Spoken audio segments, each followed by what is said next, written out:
So much to discuss.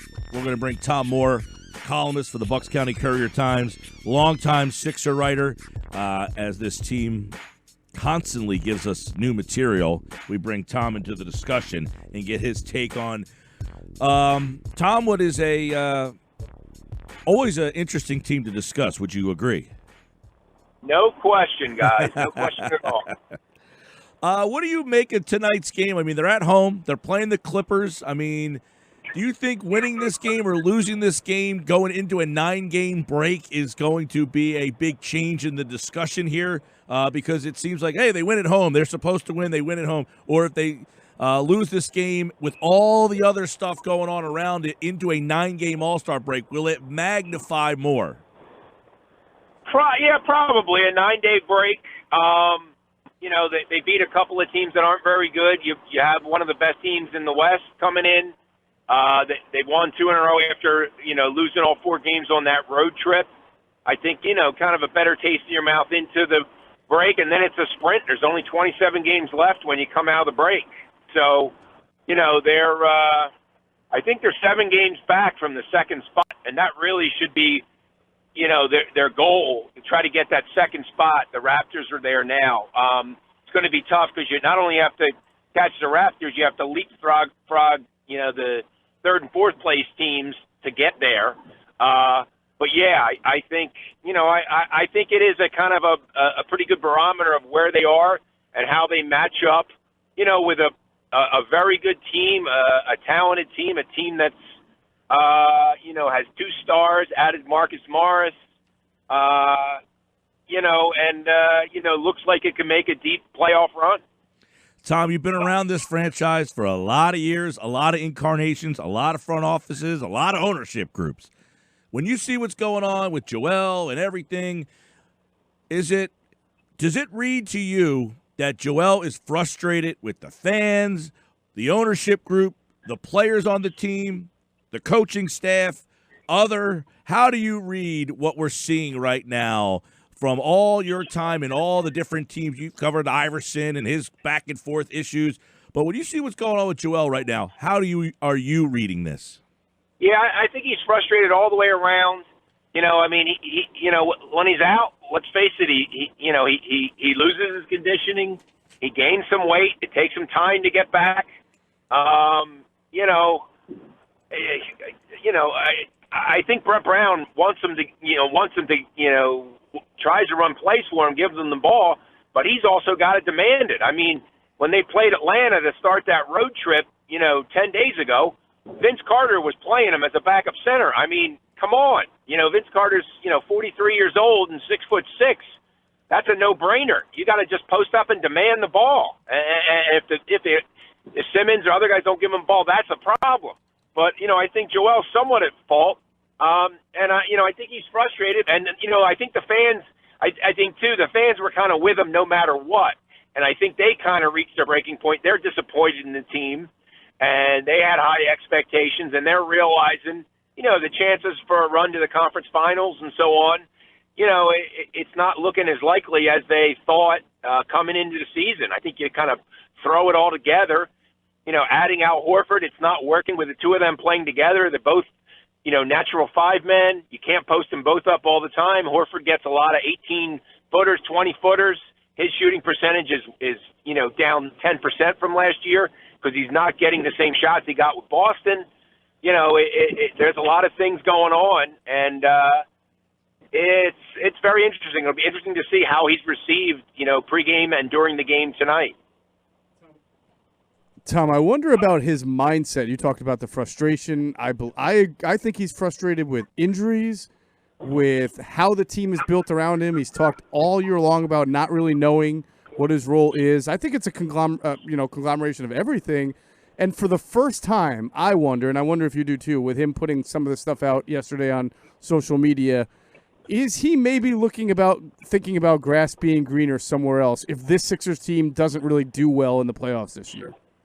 Yeah, I mean, I don't know. It's funny because every time they play the Heat, Jimmy Butler and he are always talking, so the fans are, like, oh, yeah, he's recruiting them. He wants them if he trade them. Jimmy Butler wants him to come down there. I mean, you can argue, that, Ben Simmons and Joel Embiid are not the perfect duo. I mean, their skill sets and the way they like to play are totally different. Embiid's a half-court, low-post player. Simmons wants to run, push the ball up. So eventually the Sixers may have to make a decision, whose team it's going to be and where they're going to go. But as we know from Charles Barkley and Wilt Chamberlain and, all the great players that have been traded, when you trade a star, very rarely you get fair value in return. I mean, Charles Barkley, they traded for Jeff Hornacek, Andrew Lang, and Tim Perry. Charles Barkley was the MVP of the league the next year, 92-93 with the Suns. They went to the finals. Jeff Hornacek was a very good three-point shooter. Perry and Lang were serviceable NBA players. But, the conversation, they're not Hall of Famers or anything. There's no question there. And the more, if Embiid makes waves, if there's more problems, that only drives his value down. So I'm sure the Sixers are like, they clearly don't like this. It doesn't help them in any way, for this to happen. I don't know, Moshe. It's a hard situation to read. It could end up going there, but that would not be best for the Sixers. Well, let me follow up then and ask you, and I know it's just an educated guess, but you've covered the team for a long time. You know what goes on behind the scenes better than me. What do you think would happen first? A new coach or one of these two guys getting jettisoned out in a trade? Yeah, my sense is if they don't make a deep playoff run and so on, there's a better chance that there's a new coach. With Brett Brown being in his seventh year, just try somebody else. They could test the water and see what the offers are. But, I'd be very curious, really, Embiid's value and Simmons' value around the league. I think some teams would be willing to offer a pretty good amount for him, and I think other teams would maybe not want to go there just because of injuries, because of skill sets, things like that. I would be very curious to see what, different teams value those guys at. But it's a lot easier to change the coach, as you know, in the NFL and all the teams, than trade a star. The one thing is what you're saying is that we've all agreed that that's normally what the situation is when you have something like that. You fire the coach, see if somebody else. But the Sixers, we don't kind of give them the benefit of the doubt of doing what most of the NBA does. Their ownership operates a little differently, and they've seemed very loyal to Brett Brown, and I wonder if they're the exception to the rule where they actually ship out the star player and keep the coach. It's possible. I guess, who's out there that, they would want to bring in? Do they think a different system might work? Do they think a different approach might work? It was interesting, too, when, Elton Brand talked about after the trade deadline, he had a chance to kind of give Brett Brown a vote of confidence and said he's the coach now, but wouldn't commit, kind of long term, which is not unusual, but he had a chance to do it and chose not to do it. So, you just don't know. I think Embiid's frustrated too. I think he really misses JJ Redick because he was such a 3-point threat that other teams had to guard him constantly at the 3-point line, and that helped create more space for Embiid. They ran a lot of two-man games, dribble handoffs, and so on, where Embiid would screen for Redick and then roll, and he'd get easy baskets that way when both guys would go with Redick. They don't have a 3-point threat like that. Furkan Korkmaz is playing very well the last two games, 30-plus points, but he's not J.J. Redick, and I think he's frustrated in that, and the spacing is not good offensively, as good as it was last year because you don't have Redick. Tom, with the benefit of hindsight here and how the team has looked, the clunkiness, that's a word that's being thrown out a lot, of the offense, I think it's easy to say, well, let's look at Elton Brand here. He's the guy that shaped this roster, and I was one of them who were excited about these moves when they first, transpired, the acquisition of Horford. But is it maybe Elton Brand here that needs to be looked at, and how much of the ownership do you think is controlling Elton Brand's moves, or is it too early to tell? You can certainly say, the Horford deal guaranteed not $97 million over 4 years for a guy who was 33. It was a very good center. Played some power forward in Boston, but clearly we're finding out that he's more comfortable as a 5-man. That's why I would not be surprised. I talked to Brett Brown by myself after practice yesterday. he dropped some hints that, Horford could come off the bench tonight for a variety of reasons. One, the Clippers go real small, makes it tough for who's he going to guard. Two, how they've struggled, offensively. And then with adding Burks and Robinson, Glenn Robinson III, they have so many wings. If you could start another one of those wings, whether it's Thibault or whoever, move Tobias Harris back to his natural position, the 4, and bring, Horford off the bench. He'd be your first sub 6 minutes into the game, whereas Brown usually brings in a little guy for Embiid and then moves Horford from the 4 to the 5 and Harris from the 3 to the 4. You can just start with Harris at the 4 and, substitute him just straight for Embiid and have him post up and get some more opportunities closer to the basket. Tom, what do you think about Tobias Harris so far in the season that he's having with so many storylines and the team underperforming? I think he's, slid under the radar a little bit. The $180 million man who's averaging essentially 20 points a game is sliding under the radar. It's hard to say, but that's the reality of everything that's going around this team right now. So what are your thoughts on his play, and what can we expect from him, do you think, moving forward into the playoffs? Yeah, I think he's a very good player, but, he's not a guy you build your team around. He's a good, third guy, a good, very good complementary player. The idea was he was going to get more chances in that kind of Jimmy Butler role to have the ball in his hands late in games, and either it hasn't worked out or he hasn't had the opportunity. They're still trying to figure out kind of who takes the last shot, who's the go-to guy with the game on the line. Embiid still struggles sometimes with double team. Teams, go at him. He still puts the ball on the floor a little too much sometimes. Simmons isn't always super aggressive going to the basket in the fourth quarter. I think he's had a good year, but if you're going to say, a 5-year, $180 million guy, $10 million under the max, is he playing like he's worth it? I think you could say, probably not. He's not at that level, to be fair. Tom Moore, of course, longtime Sixer writer, now a columnist, and Sixers Clippers, I imagine, is where you are heading tonight, Tom. And you write an interesting column today that asks, if Horford goes to the bench, who takes his place? Are you suggesting this could be a potentially one-night thing because of the Clippers and their matchups, or do you think that's a possible remedy for their problems long-term?